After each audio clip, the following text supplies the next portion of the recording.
الحمد للہ رب العالمین والعاقبۃ للمتقین والصلاة والسلام علی اشرف الانبیاء والمرسلین وعلی آلہ وصحبہ اجمعین، اما بعد۔ اعوذ باللہ من الشیطان الرجیم، بسم اللہ الرحمن الرحیم۔ یا ایہا الذین آمنوا اتقوا اللہ ولتنظر نفس ما قدمت لغد واتقوا اللہ ان اللہ خبیر بما تعملون۔ صدق اللہ العظیم وصدق رسولہ النبی الکریم۔ ان اللہ وملائکتہ یصلون علی النبی یا ایہا الذین آمنوا صلوا علیہ وسلموا تسلیما۔ الصلاة والسلام علیک یا سیدی یا رسول اللہ وعلی آلک واصحابک یا حبیب اللہ۔ اللہم صلی علی سیدنا و مولانا محمد معدن الجود والکرم وآلہ وبارک وسلم۔ حمد و صلاۃ کے بعد اللہ تبارک و تعالیٰ نے قرآن مجید سورۃ الحشر کے اندر ارشاد فرمایا ہے کہ یا ایھا الذین آمنوا اتقوا اللہ، اے ایمان والو اللہ سے ڈرو۔ وَلْتَنْظُرْ نَفْسٌ مَا قَدَّمَتْ لِغَدٍ، ہر آدمی یہ سوچ لے کہ اس نے اپنے آگے کیا بھیجا ہوا، جو اس نے آخرت کے لیے جمع کرایا ہے وہ کیا ہے، یہ غور کر لے وہ۔ وَاتَّقُوا اللَّهَ، اور پھر ڈر جاؤ اللہ سے۔ ان اللہ خبیر بما تعملون، فرمایا تم جتنے مرضی پردے ڈالتے پھرو، تمہارے رب کو تمہارے تمام کاموں کی خبر ہے، اسے پتہ ہے تم کیا کرتے، وہ جانتا ہے۔ عزیز دوستو، بزرگوں اور بھائیوں، قرآن مجید نے دو چیزوں پر بڑا زور دیا ہے۔ ایک اللہ کو ماننا، اور اللہ کو ماننے کا مطلب ہے نبی پاک کو بھی ماننا۔ اللہ کو ماننے کا مطلب ہے کتابوں کو بھی ماننا، قرآن پاک کو بھی ماننا۔ لیکن دو باتیں آپ کو زیادہ ملیں گی، ایک ایمان، اور اس کے بعد سب سے زیادہ زور ہے ایمان بالآخرت پر، آخرت کو مانو۔ وَمِنَ النَّاسِ مَن يَقُولُ آمَنَّا بِاللَّهِ وَبِالْيَوْمِ الْآخِرِ وَمَا هُم بِمُؤْمِنِينَ۔ اللہ فرماتا ہے کچھ لوگوں کا دعویٰ ہے کہ ہم اللہ اور آخرت پر ایمان رکھتے ہیں، حالانکہ وہ ایمان نہیں رکھتے، دعویٰ کرتے ہیں، نفاق کا مظاہرہ کرتے ہیں، منافقت کرتے ہیں۔ جو اللہ کو ماننے والا ہوتا ہے اس کا رنگ اور ہوتا ہے، جس کو پتہ ہوتا ہے قیامت کے دن اللہ کے حضور کھڑے ہونا ہے، اس کے اعمال یہ نہیں مانتے، کہتے ہیں ہم مانتے ہیں، پر مانتے، دعویٰ ہے کہ ہم مانتے ہیں آخرت کو بھی اور اللہ کو بھی، پر نہیں مانتے۔ قیامت قائم ہونا ضروری ہے، اگر وقوع قیامت نہ ہو تو ظالم کی تو موجیں لگ گئیں، جابر تو موج کرے گا، فاسق اور فاجر تو کہیں گے دنیا میں بھی ہم اپنے اقتدار کے زور پر جیتے رہے، آج بھی ہمیں پوچھنے والا کوئی نہیں۔ عقلاً نقلاً قیامت کا قائم ہونا ضروری ہے۔ قیامت قائم ہوگی تو مظلوم کو اس کے ظلم پر داد رسی کی جائے گی اور ظالم کو سزا ملے گی۔ ایک آدمی ساری زندگی دنیا کے اندر لوٹ مار کرتا رہا، دھوکہ فریب فراڈ کرتا رہا، اس کی راتیں شراب و کباب میں گزر گئیں، وہ مرے اور بات ختم ہو گئی، ٹھیک ہے موج کر کے چلا گیا۔ ایک آدمی ساری زندگی اس نے اللہ تبارک و تعالیٰ کی رضا کے لیے اپنی نظر کی حفاظت کی، زبان کی حفاظت کی، یہاں تک کہ دل کی بھی حفاظت کی، وہ بھی مرے تو معاملہ ختم ہو گیا۔ اس طرح تو پھر سرکش کا کچھ بنے گا ہی نہیں، نظام زندگی ساری اس کی سوچ ختم ہو کے رہ جائے گی اگر قیامت قائم نہیں ہوتی۔ قیامت کا قائم ہونا حق ہے، اس لیے قرآن مجید نے ایک جگہ پہ نہیں 20 جگہ پہ یہ بیان فرمایا ہے کہ قیامت ضرور قائم ہوگی، قیامت، اور وہ قائم ہو کر اپنے سارے لوازمات سمیت قائم ہوگی۔ میرے نبی پاک صلی اللہ علیہ وسلم نے فرمایا مظلوم کو حق ملے گا، ظالم کو سزا ملے گی۔ جابر اس دن اللہ کی بارگاہ میں رسوا کیے جائیں گے، جن پر جبر کرتے رہے انہیں اللہ کے حضور سے عطا کیا جائے۔ قیامت کا وقوع ہونا ضروری ہے، اور قیامت تو جب قائم ہوگی تب ہوگی۔ دنیا میں بھی ایسا ہوتا ہے، ظلم کا انجام ٹھیک نہیں ہوتا، جبر کا انجام، جھوٹ کی زندگی لمبی نہیں ہوتی، دھوکے فریب فراڈ ملمہ سازی، ان چیزوں کی عمریں اللہ نے تھوڑی رکھی ہے۔ وقتی طور پر ظالم کو، دھوکے باز کو، جابر کو جو مہلت ملتی ہے وہ سمجھتا ہے میری سیاست کام کر رہی ہے، وہ سمجھتا ہے میں بڑا دانا ہوں، بڑا چالاک ہوں، دیکھ لو اتنے ظلم کے، جبر کے، دھوکے کے باوجود بنا ہوا ہوں۔ حالانکہ اللہ کی طرف سے اسے مہلت ملتی ہے اور بڑا ہی مہربان ہے، مہلت اس طرح دیتا ہے کہ میرے نبی پاک علیہ السلام نے فرمایا جب میرا مسلمان نیکی کرتا ہے تو اللہ فرشتوں سے فرماتا ہے 70 گنا بڑھا کے لکھ لو اس کی نیکی، 70 گنا اور جب گناہ کرتا ہے تو اللہ فرماتا ہے ٹھہر جب ابھی لکھنا نہ، اسے ٹائم دو. یا اللہ کتنا؟ فرمایا 24 گھنٹے تو دو، ہو سکتا ہے توبہ کر لے. یہ اس کی مہربانی ہے. اب وہ جو اللہ نے مہلت دی ہے نا کہ شاید توبہ کر لے، لوگ سمجھتے ہیں میری چالاکی کی وجہ سے نظام سیٹ چل رہا ہے، میں بڑا تیز ہوں، 2 4 5 باتیں بولتا ہوں سب صحیح ہو جاتا ہے. لوگ اس کو اپنی دانائی سمجھ لیتے ہیں، حالانکہ وہ اللہ کی طرف سے. فرعون نے کئی 100 سال حکومت کی اور اس طرح اس نے ظلم کیے کہ لاکھوں اور ہزاروں بچے قتل ہی کرا دیے. 12,000 عورتوں کے پیٹ میں حمل تھا، اس نے ضائع کرا دیا. جب حضرت موسیٰ علیہ السلام اپنی قوم کو لے کے نکلے، رستے میں دریا آ گیا، فرعون پیچھے لگا ہوا تھا. وَإِذْ فَرَقْنَا بِكُمُ الْبَحْرَ فَأَنْجَيْنَاكُمْ. اللہ فرماتے ہیں تمہارے لیے میں نے دریا کو پھاڑا اور تمہیں نجات دے دی. وَأَغْرَقْنَا آلَ فِرْعَوْنَ. اور فرعون کو غرق کر دیا. وَأَنْتُمْ تَنْظُرُونَ. تم کھڑے دیکھ رہے تھے. اب جب حضرت موسیٰ دریا کے کنارے پہنچے تو فرعون بھی پیچھے آیا. فرعون لوگوں سے کہا کرتا تھا کہ میں کہتا ہوں تو دریا چلتا ہے، میں کہتا ہوں تو ہوائیں آتی ہیں، میرے حکم کے پابند ہے سارے. جاگ رہے ہیں نا آپ حضرات؟ غور فرمائیے گا بات پر. دعویٰ تھا اس کا کہ میں کہتا ہوں تو نظام زندگی چلتا ہے. اب جب دریا کے کنارے پہنچی حضرت موسیٰ علیہ السلام تو اللہ نے حکم دیا کہ آپ عصا ماریں. جناب موسیٰ نے عصا مارا، 12 رستے بن گئے. اب حضرت موسیٰ کی قوم گزر رہی تھی تو فرعون سے پوچھنے لگے کہ تو کہتا تھا میرے حکم سے چلتا ہے، تو وہ تو حضرت موسیٰ نے ڈنڈا مارا ہے تو رستہ بن گیا. باز نہیں آتا انسان باز بنے بڑے ہیں اس کے پاس، بڑی دلیلیں ہیں. جھوٹ سچ بول کے اپنے آپ کو مطمئن کرتا ہے، آخر دم تک تبدیل ہونے کو تیار نہیں ہوتا. دلیلیں گھڑتا رہتا ہے، بناتا رہتا ہے، شور کرتا ہے جان بوجھ کے. بھئی تو کہتا تھا میرے چلانے سے چلتا ہے، تو باز ابھی بھی نہیں آیا. کہنے لگا میں نے ہی حکم دیا ہے کہ ذرا پھٹ جا، مجھے یہ زندہ چاہیے. باز رسی جل گئی بال. کہنے لگا میں نے ہی کہا ہے دریا کو کہ یہ مجھے زندہ چاہیے، میرے بھاگے ہوئے ہیں تو اس لیے پھٹا ہے، تو آؤ میرے ساتھ دریا کراس کریں. تو پتا تو ان کو بھی تھا نا جتنا تو رب بنا ہوا ہے، پتا تو تھا، سارے جانتے تھے. کہنے لگے تو پہلے کراس کر، اگر تو بچ گیا تو ہم بھی پیچھے آتے ہیں. اب چاروں ناچار. ایک روایت تو یہ ہے کہ یہ جب خدائی کا دعویٰ کرتا تھا نا، تخت پہ بیٹھا ہوتا تھا، تو ایک دن حضرت جبریل آئے اس کے پاس انسانی شکل میں. تو کہنے لگے میں بڑی دور سے آیا ہوں تو ایک مسئلہ پوچھنا تھا. کہا پوچھو. کہنے لگے ایک غلام تھا کسی بادشاہ کا، تو بادشاہ نے اسے تھوڑی دیر کے لیے ایک علاقے کی سربراہی دے دی. کتنی دیر کے لیے ہمیں سربراہیاں ملتی ہیں؟ کیوں جی؟ تھوڑی دیر کے لیے ملتی ہے نا. تھوڑی دیر کے لیے سربراہی دے دی ایک غلام کو. ذرا بات کو سمجھیے. حضرت جبریل پوچھتے ہیں، کہتے ہیں سربراہی مل گئی. اب وہ مالک ہی بن کے بیٹھ گیا ہے، وہ بات ہی نہیں سنتا. اس کو تھوڑی دیر کے لیے بنایا تھا، وہ تو خدائی کا دعویٰ کرنے لگا ہے. آپ بتائیں اس کا انجام کیا ہونا چاہیے؟ یہ مسئلہ پوچھنے آیا ہوں. تو فرعون کہنے لگا اس کا انجام یہ ہے کہ اسے پانی میں گوتے دے دے کے مار دے. انجام کیا ہے؟ بولیے کیا انجام ہے؟ کیا انجام ہے جی؟ پانی میں. اللہ اکبر. اپنی سزا تجویز کر رہا ہے. اس کی سزا کہ اسے پانی میں گوتے دے دے کے مارو ظالم کو. اسے تھوڑی دیر کے لیے بنایا تھا اور وہ چھائی گیا ہے، قبضہ ہی کر گیا ہے. حضرت جبریل کہنے لگے جی آپ لکھ کے دے دیں گے؟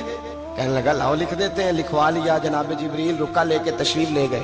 اب جب فرعون دریا میں آیا نا تو اللہ نے حکم دیا مل جا. جب دریا ملا چیخنے لگا تو حضرت جبریل آئے. کہنے لگے تیرا ہی فتویٰ ہے، یہ تیری سزا ہی ہے نا.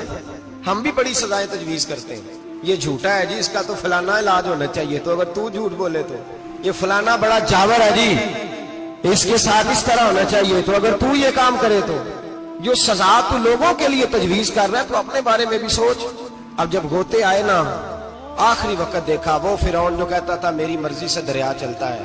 علامہ ساوی نے تفسیر ساوی میں لکھا ہے تڑپ کے رونے لگا. جب یہ مزاج ہے، ایک دفعہ اوپر آتا ہے آدمی جب دریا میں جاتا ہے، اوپر آیا تو چیخنے او میرے حواریو خدا کا واسطہ مجھے بچاؤ. کہنے لگے تو کہتا تھا میری مرضی سے چلتا ہے. بے بسی ہے، تڑپتا ہے، روتا ہے. وارث شاہ مان کری نہ وارثہ دا، رب بے وارثہ کر کے مار دائی. تڑپ رہا ہے، چلا رہا ہے، کوئی مدد کو نہیں پہنچتا. اب جب آخری گھوتا آیا تو کہنے لگا آمنا برب موسیٰ و ہارون. میں موسیٰ کے رب کو بھی مان گیا، ہارون کے رب کو بھی. اللہ نے فرمایا نہیں، اب تیرا ماننا قابل قبول ہے. اس وقت ماننا تھا جب تجھے مہلت دی تھی، جب تو جوان تھا. بڑھاپا آتا ہے، بیماری آتی ہے، جوان آدمی بیماری کا شکار ہوتا ہے تو کہتا ہے یا اللہ ایک دفعہ صحیح کر دے، میں ساری پڑھا کروں گا. ایک دفعہ ٹھیک کر دے، میں مسجد میں رہوں گا، میں اگلے سال اعتکاف بھی کروں گا، میں ساری تراویحیں پڑھوں گا. تو اس وقت پڑھنی تھی جب تجھے مہلت دی تھی. اس وقت پڑھنا تھا جب اللہ نے تجھے آسانی دی، زندگی دی. اگلا وقت یہ حال ایک کا نہیں ہوا. نمرود کو دیکھ لیں، حضرت ابراہیم علیہ السلام کو کہتا تھا میں رب ہوں. آپ نے فرمایا رب تو وہ ہے جو زندہ کرتا اور مارتا ہے. ایک موت کا قیدی بلایا, کہنے لگا ہاں بھائی کتنے دن رہ گئے تھے پھانسی میں؟ کہنے لگا جی پرسوں ہونی تھی. کہا جا تجھے آزاد کیا, لو میں بھی زندگی دیتا ہوں. ایک بے گناہ آدمی کو پکڑ کے قتل کر دیا, کہتا میں بھی مارتا ہوں. حضرت ابراہیم علیہ السلام کہنے لگے تو بیوقوفوں جیسی دلیلیں دے رہا ہے, چل اس طرح کر, میرا رب سورج مشرق سے نکالتا ہے, تو اگر رب ہے تو مغرب سے نکال کے دکھا. اب دلیل کا جواب کوئی نہیں تھا تو کہنے لگا پکڑو اور آگ میں ڈال دو. اللہ کے نبی کو آگ میں ڈالنے والا, یہاں ایک مچھر بیٹھا ہے, 400 سال حکومت کی اور خدائی کا دعویٰ کیا. یہاں مچھر بیٹھا تھا, چھینک آئی تو مچھر اندر چلا گیا. پہلے دربار کا ادب یہ تھا کہ جو آئے سجدہ کرے. اب اس کے سر پہ کوئی چیز مارتا تھا تو اسے سکون ہوتا تھا, مچھر تھوڑی دیر کے لیے اس کا دماغ چھوڑتا تھا. او بھائی یہ اس دھرتی پہ اللہ نے لوگوں کو نظارے دکھائے اور ہمیں سمجھانے کے لیے دکھائے, ہمیں تفکر کی, غور کی دعوت دی کہ دیکھ لینا, اپنے عمل کو پرکھنا.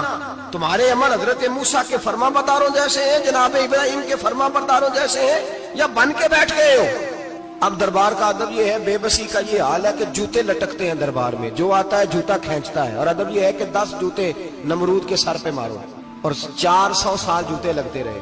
روتا تھا, جو آدمی آتا تھا منتیں کرتا تھا, کہتا تھا کہیں سے کوئی دوائی مل جائے گی. پاگلوں جیسی زندگی گزاری, پاگلوں جیسی سخت. وہ تو حساب, وقوع قیامت تو حساب ہوگا ہی. یہاں لوگ پاگل ہو کے مرتے ہیں, معذاللہ نفسیاتی مریض ہو کے مرتے ہیں.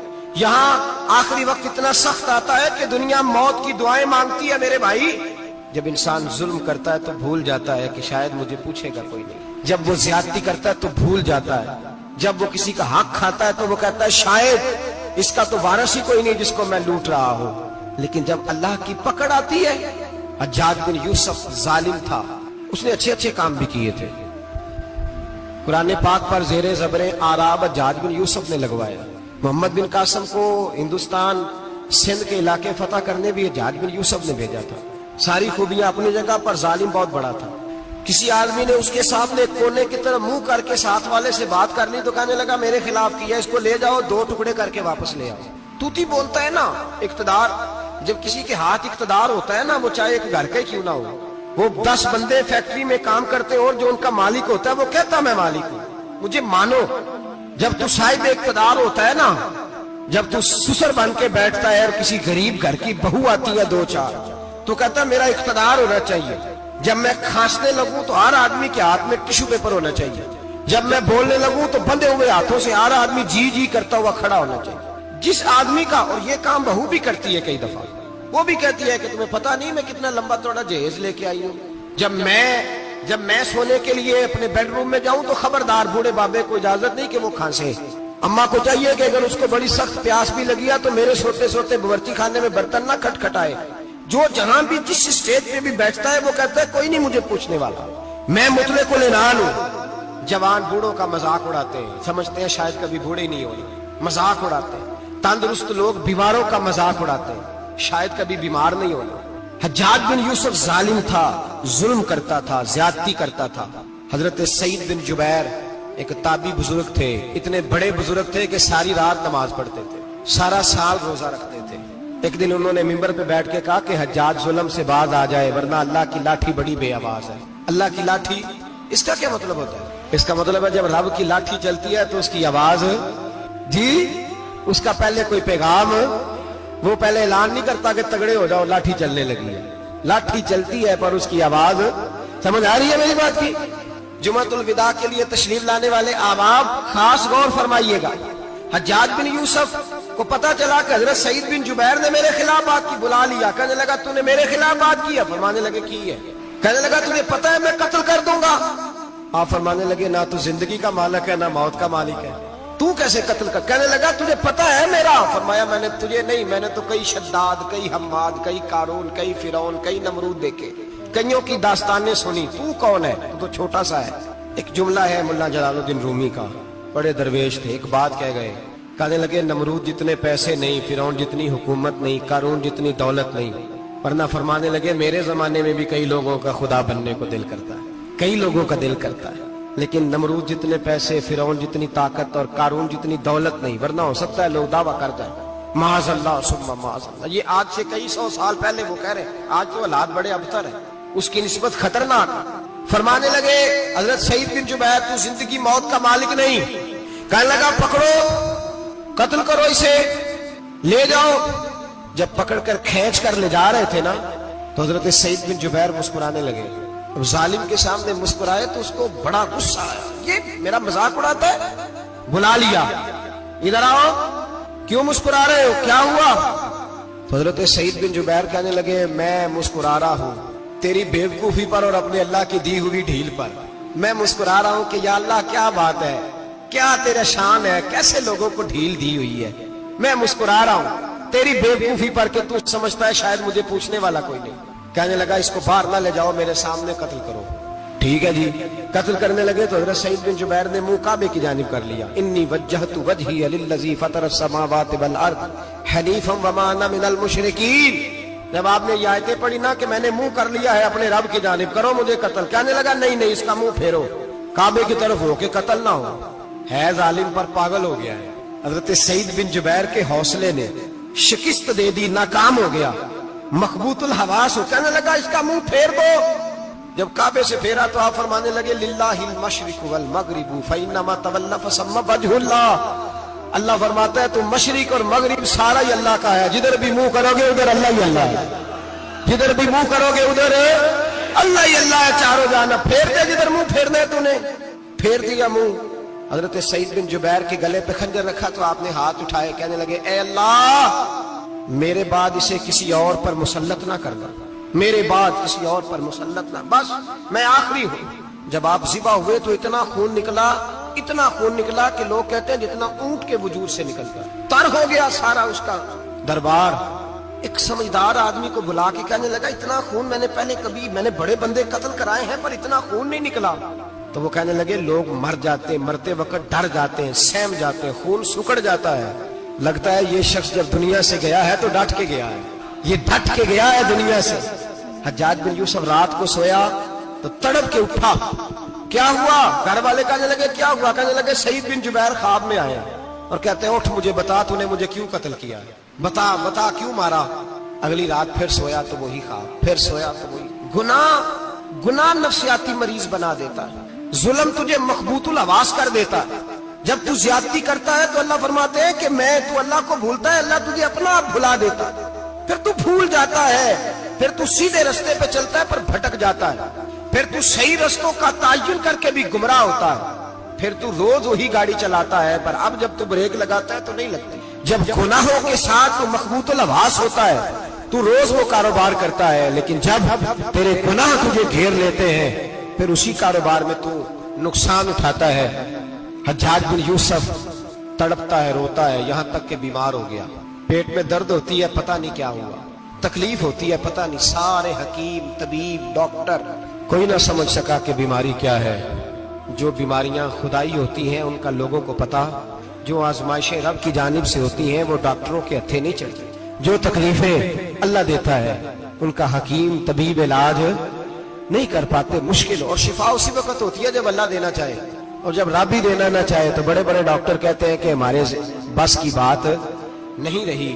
بغداد سے حکیم آئے, پیٹ دیکھا, کہنے لگے نہ تیرے معدے میں کوئی دقت ہے, نہ تیرے جگر میں, نہ کسی اور جگہ, ماجرا کیا ہے؟ ایک آخری علاج ہے, آخری.